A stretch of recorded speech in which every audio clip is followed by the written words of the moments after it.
कि कोऊ न जानत राज मिराज को ब्रह्म मुहूर्त उड़ान भरेगो। कोऊ न जानत राज मिराज को ब्रह्म मुहूर्त उड़ान भरेगो। भेजे सुदूर 72 हूर पे पाक को चूर गुरूर करेगो।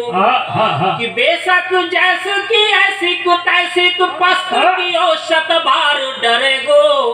ही पीर मिटे तब ही जब सूद समेत मसूद मिटे तब ही जब सूद समेत मसूद मरेगो। क्या प्रयोग है, सूद समेत मसूद।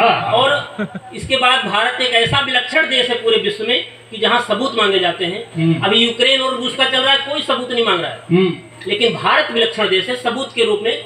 तो सबूत वालों मांगने वालों के लिए जो कुछ एक छंद तैयार हुआ, सुने। अच्छा है कि विश्व की बिरादरी में छाया है जो एक नाम, उससे तो पानी दैत्य दूत मांगने लगी। और तुष्टि वाली राजनीति पुष्ट करने के हेतु जाने क्या क्या फौज से कपूत मांगने लगे।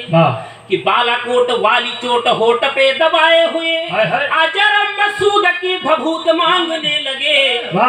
तनी के पूत ऊत चाहते हैं सिर्फ जूत, खुद में न बूत वो सबूत में।